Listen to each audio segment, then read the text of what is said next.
Assalamualaikum warahmatullahi ta'ala wabarakatuh. Waalaikumsalam warahmatullahi wabarakatuh. Alhamdulillah wassalatu wassalamu ala sayyidina rasulillah Sayyidina Muhammad ibni Abdillah wa ala alihi wa sahbihi wa man walah. Fa inna fayda fadlihi fin nasi jalla anit tashbihi wal qiyasi turuguhu bi'adadil anfasi wajuduhu jarin bi kulli hali wa laysa yakhtassu bihi ansabi wala bi ahlil jiddi wal asbabi bal faydu fadlin mun'imin wahhabi fihin nisa yusamna karrijali. Amma ba'du, kita bersyukur kepada Allah Subhanahu wa ta'ala yang mengumpulkan kita dengan anugerah Allah, dengan karunia Allah. Kalau bukan karena anugerah Allah, sungguh gak akan ada satu lisan pun yang bisa menyebut nama Allah, yang bisa menyebut nama Nabi besar Muhammad. Tapi Allah naungkan kita di bawah karunia Allah. Allah kumpulkan kita demi suatu kebaikan, yaitu Allah ingin menyampaikan kepada kita hal-hal yang baik. Allah pengen kasih kita keberkahan, Allah kumpulkan kita satu sama lain. Allah ingin berikan kita anugerah kebaikan, Allah kumpulkan kita satu sama lain dalam keadaan hati kita bersih. Gak ada yang memiliki rasa dendam kepada temannya, kepada sahabatnya. Itu kita di Tarim sana sering kita dengar nasihat dari Habib Masyhur. Habib Masyhur ini kakaknya Habib Umar yang kemarin beberapa lama yang lalu datang ke Indonesia. Beliau sering bilang, di dalam hukum fikih, kata beliau, air dari gelas air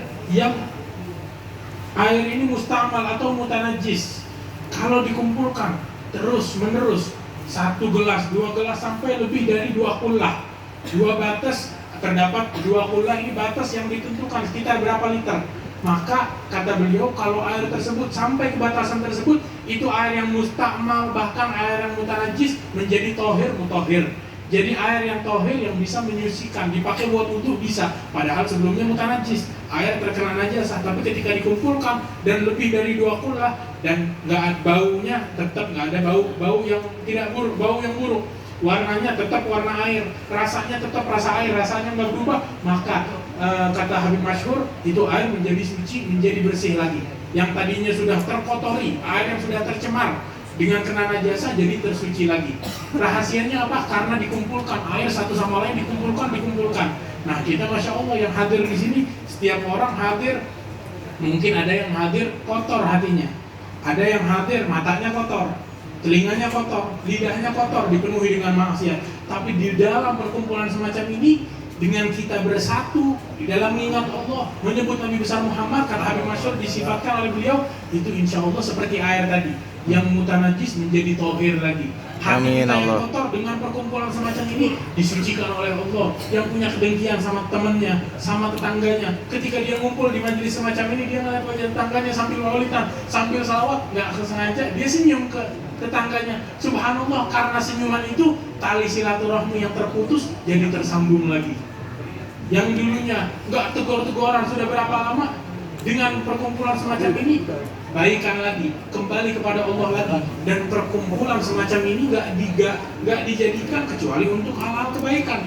Allah di dalam Al-Quran bersabda, la khaira fi katsirin min najwahum illa man amara bi sadaqatin au ma'rufin au islahin bainan nas. Sungguh, kata Allah, tidak ada kebaikan di dalam suatu perkumpulan kecuali kalau di dalam perkumpulan tersebut ada satu dari tiga hal. Semua perkumpulan di muka bumi nggak ada baiknya kalau nggak ada satu dari tiga hal ini, kata Allah. Apa itu?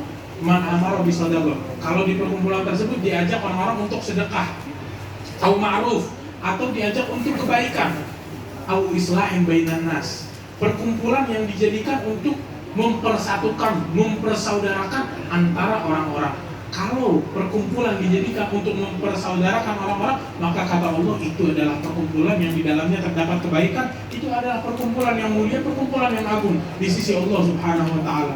Maka para hadirin sekalian yang berkumpul di tempat ini, kita di perkumpulan semacam ini, kita panjatkan niat-niat kita yang sangat banyak. Kita persaudarakan satu sama lain. Jangan kita putus tali silaturahmi kita. Kita hubungkan tali silaturahmi sehingga dengan perkumpulan semacam ini, perkumpulannya menjadi baik. Karena ngajak kepada silaturahmi, ngajak kepada sedekah, perbanyak sedekah, ngajak kepada sholat, ngajak kepada zakat, ngajak kepada hal-hal yang diwajibkan oleh Allah. Sholat di awal waktu, sholat berjamaah, sholat jangan telat takbiratul ihram.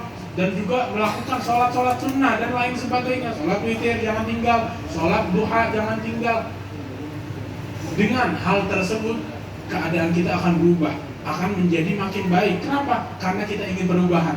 Kalau kita nggak ingin berubah, Allah nggak akan merubah kita. Tapi ketika kita suatu kaum, Allah disabdakan di dalam Al-Quran, Innallaha la yughayyiru ma biqaumin hatta yughayyiru ma bi anfusihim. Allah nggak merubah keadaan suatu kaum kecuali kalau mereka sudah berusaha untuk berubah. Kalau mereka berusaha untuk berubah menjadi lebih baik lagi, maka Allah akan merubah keadaan mereka menjadi lebih baik dan terus menerus, dan kebaikan tersebut nggak memiliki batas.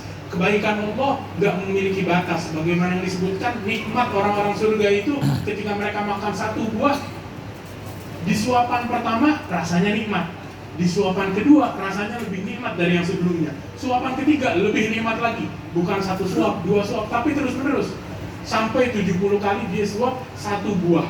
Dia makan, setiap dia menyuap, setiap dia mengunyah, rasanya makin indah, makin nikmat. Kita kan makin kenyang, ya udah makin nggak suka, ya udah nggak ada nafsu makan lagi. Di surga enggak, kita makin makan terus menerus, makin suka, makin merasakan kelezatan dan kenikmatan daripada makanan-makanan tersebut.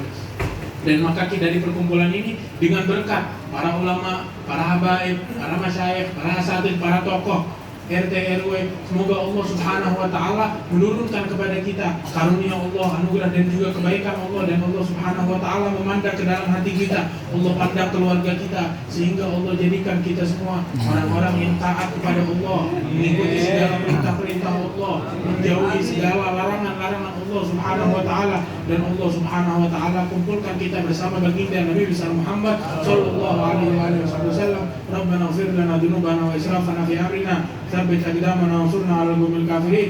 اللهم إنا نسألك نظرة من نظرتك العلية في ساعتنا هذه تعم خيراتها البرية والأمة المحمدية في الظاهرة والخفية، وتب علينا توبة نصوحة وامنحنا رضوانك الأكبر واصلح لنا ما بطن وما ظهر. Dan khususnya semoga Allah berikan keberkahan untuk Haji Wisnu beserta keluarga beliau, dan semoga dengan berkat disebut nama Nabi besar Muhammad, keberkahan Allah limpahkan. Karena Rasulullah kalau tangannya bersentuhan dengan sesuatu, maka hal yang bersentuhan dengan Rasulullah akan menjadi berkah. Kita meminta kepada Allah agar Rasulullah bersentuhan dengan hati kita, dengan anggota tubuh kita, sehingga semua amalan yang kita lakukan menjadi keberkahan dari Allah Subhanahu wa taala. Wassallallahu ala sayyidina Muhammad wa ala alihi wasallam. Wa akhiru da'wana alhamdulillahi rabbil alamin. Wassalamu alaikum warahmatullahi taala wabarakatuh.